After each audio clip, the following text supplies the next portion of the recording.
Khyber Pakhtunkhwa Saint انتخابات تحریک انصاف 2 حصوں میں تقسیم، بلا مقابلہ انتخاب پر تنازع۔ خیبر پختونخوا حکومت اور اپوزیشن کے درمیان بلا مقابلہ سینٹ انتخاب پر معاہدہ ہو گیا۔ تحریک انصاف کے امیدوار عرفان سلیم اور عائشہ بانو نے کاغذات نامزدگی واپس لینے سے انکار کر دیا۔ وزیر اعلیٰ علی امین اور اپوزیشن رہنماؤں کے درمیان ملاقات میں اس معاہدے کو حتمی شکل دی گئی۔ ملاقات میں سینیٹر طلحہ محمود، عطاء الحق درویش، سجاد اللہ، نون لیگ کے ڈاکٹر عباد اللہ اور دیگر شریک تھے۔ معاہدے کے تحت تحریک انصاف کو 6 اور حزب اختلاف کو 5 نشستیں ملیں گی۔ اپوزیشن کے طلحہ محمود، عطاء الحق درویش، ربینہ خالد، دلاور خان اور نیاز احمد بلا مقابلہ سینیٹرز منتخب ہوں گے، جبکہ تحریک انصاف کی طرف سے مراد سعید، فیصل جاوید، مرزا محمد آفریدی، نور الحق قادری، اعظم سواتی اور ربینہ ناز بلا مقابلہ سینیٹر ہوں گی۔ اس حوالے سے یہ جو صورتحال اب پیدا ہو گئی ہے، بلا مقابلہ انتخاب پر جو تنازع کھڑا ہو گیا، اپڈیٹس لیتے ہیں پشاور سے۔ کیپٹل ٹی وی کے بیورو چیف محمد نعیم ہمارے ساتھ لائن پر موجود ہیں۔ محمد نعیم، کل جب آپ نے ایک خبر بریک کی تھی تو تب میں نے آپ سے پوچھا تھا کہ جو لوگ جن کو دستبردار کرایا جا رہا ہے تو ان کی طرف سے اعتراض تو نہیں ہوا، وہی صورتحال سامنے آ گئی، اپڈیٹ کیجیے گا اب معاملہ کہاں پہنچا ہے؟ دیکھیے جی، آپ نے کل بھی پوچھا تھا کہ اعتراض تو نہیں ہوگا۔ کل بھی میں نے آپ کو بتایا تھا کہ اعتراض ختم کرنے کی ذمہ داری جو ہے وہ وزیر اعلیٰ علی امین گنڈاپور کی تھی، لیکن وزیر اعلیٰ علی امین گنڈاپور ان کو راضی کرنے میں ناکام ہو چکے ہیں، اور یہ معاملہ اتنا سنجیدہ ہو چکا ہے کہ تحریک انصاف کے اندر جو معاملات ہیں وہ بگڑ چکے ہیں۔ خیبر پختونخوا کے جو سینٹ کے انتخابات تھے، اس کے لیے ایک معاہدہ ہو گیا ہے۔ معاہدہ گزشتہ شب ہوا ہے، اس میں یہ طے پایا ہے کہ اپوزیشن اور حکومت کے درمیان جو معاہدہ ہوا ہے اس کے درمیان یہ طے پایا تھا، پہلے اس پر معاہدہ ہوا تھا لیکن تحریری معاہدہ نہیں ہوا، اب وہ تحریری معاہدہ ہو چکا ہے۔ تحریری معاہدے کے مطابق اپوزیشن اور حکومت کے درمیان جو معاملات ہیں اس کو حتمی شکل جو تھی وہ وزیر اعلیٰ علی امین گنڈاپور نے دینی تھی۔ وزیر اعلیٰ علی امین گنڈاپور نے ملاقات میں یہ ملاقات جو ہوئی اس میں سینیٹر طلحہ محمود، عطاء الحق درویش، سجاد اللہ، نون لیگ کے ڈاکٹر عباد اللہ اور دیگر شریک تھے۔ معاہدے کے تحت یہ طے پایا ہے کہ تحریک انصاف کو 6 اور اپوزیشن کو 5 نشستیں ملے گی۔ معاہدے کے تحت اپوزیشن کی جانب سے طلحہ محمود، عطاء الحق درویش، ربینہ خالد، دلاور خان اور نیاز احمد بلا مقابلہ سینیٹر منتخب ہوں گے۔ تحریک انصاف کی طرف سے مراد سعید، فیصل جاوید، مرزا محمد آفریدی، نور الحق قادری، اعظم سواتی اور ربینہ ناز بلا مقابلہ سینیٹر منتخب ہوں گے۔ حکومت اور اپوزیشن کے مابین یہ معاہدہ تو طے ہو گیا، لیکن علی امین گنڈاپور کو یہ معاہدہ جو ہے وہ اس پر عمل درآمد کا کرنا ناممکن ہو گیا، اور عمل درآمد کرنا ناممکن اس لیے ہوا ہے کہ تحریک انصاف پشاور کے جو صدر ہیں، ضلعی صدر ہیں عرفان سلیم، ان کو سینیٹر نہ بننے پر ان کو غصہ ہے، ان کا نام نکالا گیا ہے، تو انہوں نے یہ فیصلہ کیا ہے، یہ اعلان کیا ہے کہ میں کسی صورت بیٹھنے کے لیے تیار نہیں ہوں۔ کیپٹل ٹی وی سے انہوں نے بات چیت کی تھی، ان کا کہنا یہی تھا کہ کسی بھی صورت انتخابات سے دستبردار نہیں ہوں گا، اسٹیبلشمنٹ کے نمائندوں کو شکست دے کر رہوں گا،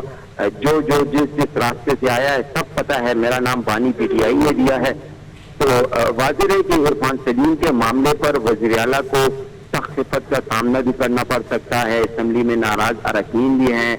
جو بعض اراکین ایسے ہیں کہ جن کی علی امین گنڈاپور کے ساتھ کسی نہ کسی وجہ سے معاملات بہتر نہیں ہیں، ان کی جانب سے بھی ذرائع نے بتایا کہ عرفان سلیم کو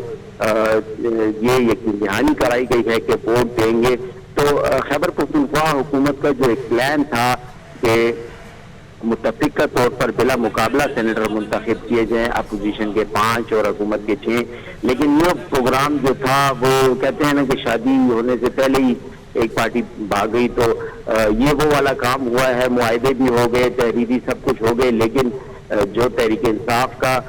کورنگ کینڈیڈیٹ اس کے کہیں گے، لیکن جب تک بانی پی ٹی آئی کی جانب سے نام نہیں آئے تھے تو اس وقت عرفان سلیم کا نام جو تھا وہ دوسرے نمبر پر، کیونکہ پہلے جب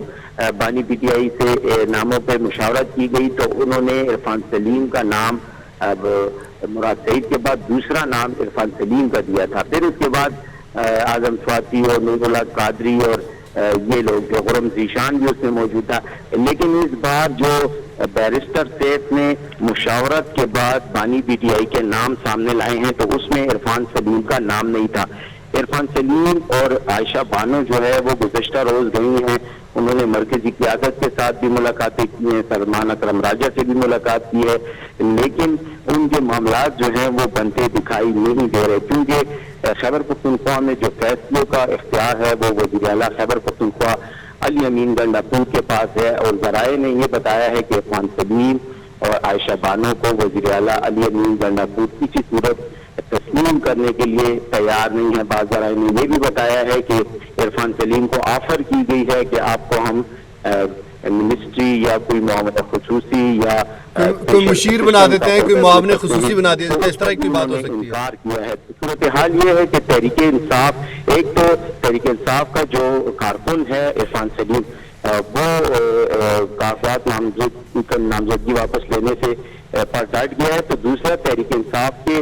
بعض لوگ جو ہیں جو اعلیٰ عہدوں پر ہیں, جو اعلیٰ ذمہ داریوں پر ہیں, وہ بھی ان کے ساتھ کھڑے دکھائی دیتے ہیں. گزشتہ روز جب تحریک انصاف کے کارکنوں نے پشاور پریس کلب کے سامنے احتجاج کیا تو ایک ایم این اے ارباب شیر علی جو کہ ریجنل جنرل سیکرٹری ہیں وہ بھی اس مظاہرے میں شریک ہوئے. تو ایسا لگتا ہے کہ اس معاملے پر تحریک انصاف جو ہے وہ دو حصوں میں تقسیم ہے.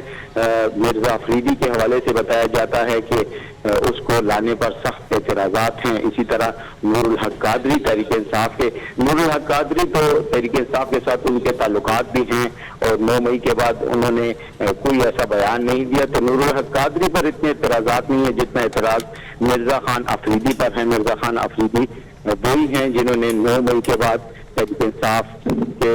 جو اس سے علیحدگی اختیار کی تھی اور ایک بیان دیا تھا, اس میں کہا تھا, مذمت بھی کی تھی اور 9 مئی کے اور تحریک انصاف سے علیحدگی کا اعلان بھی کیا تھا, لیکن دوبارہ ان کو ٹکٹ دیا گیا اور دوبارہ ٹکٹ اس وقت دیا گیا اور ساری گیم اس وقت بنی کہ جب پارلیمنٹیرین کا ایک کھانا تھا لاہور میں, جہاں پر سب بے خبر تھے کہ ہم نے وہ کھانا رات کو کہاں کھانا ہے. جب سب پہنچے تو ان کو پتہ چلا کہ یہ مرزا خان افریدی کے گھر ہم نے ان کے فارم ہاؤس پر ہم نے کھانا کھانا ہے, تو وہ کھانا جو ہے اب وہ سینٹ کے امیدوار ہیں اور سینٹ کے امیدوار ہونے کی ان کو جو ٹکٹ دیا گیا ہے اس کی تصدیق جو ہے وہ بیرسٹر سیف پر ہوتی ہے, کیونکہ بیرسٹر سیف کا کہنا ہے کہ بانی پی ٹی آئی سے ملاقات کے بعد انہوں نے کہا ہے کہ مرزا افریدی کو ٹکٹ دیا جائے. تو یہ ساری صورتحال جو ہے یہ اب کشیدہ بن چکی ہے. لگتا نہیں ہے کہ عرفان سلیم واپس بیٹھیں گے, اور عرفان سلیم کا نہ بیٹھنا جو ہے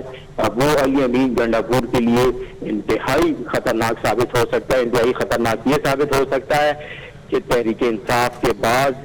لوگ جو ہیں, بعض ایم پی ایز جو ہیں, وہ کسی صورت علی امین گنڈاپور کو فیصلوں کو تسلیم کرنے کے لیے تیار نہیں ہے. یہ ان کے لیے بڑا اچھا موقع ہے کہ وہ ووٹ کے ذریعے علی امین گنڈاپور کو یہ پیغام پہنچائیں کہ ہم آپ کے ساتھ کھڑے نہیں ہیں. تو یہ صورتحال جو ہے وہ اگر نہیں گنڈاپور کے لیے خفت کی باعث بنے گی. یہ بھی بتایا جا رہا ہے کہ ایک کمیٹی بنا دی گئی ہے, اس میں اسد کیسر ہیں, اس میں عمر ایوب ہے, جو پارٹی کے دیگر 2-3 قائد اور بھی ہیں, وہ جو ہیں وہ بیٹھیں گے اور عرفان سلیم اور عائشہ بانو کو یہ کہیں گے کہ وہ کسی نہ کسی صورت. لیکن ایک بات میں آپ کو یہ بتاتا چلوں کہ پارٹی میں علی امین گنڈاپور کے خلاف اگر کوئی آواز اٹھانے والا نہیں تھا تو عرفان سلیم کی صورت میں یہ صورتحال سامنے آئی ہے, اور یہ پارٹی کی جانب سے عرفان سلیم کو آگے کر کے ایک سخت میسج دیا جا سکتا ہے علی امین گنڈاپور کو کہ سخت فیصلے آپ کے نہیں چلیں گے. جی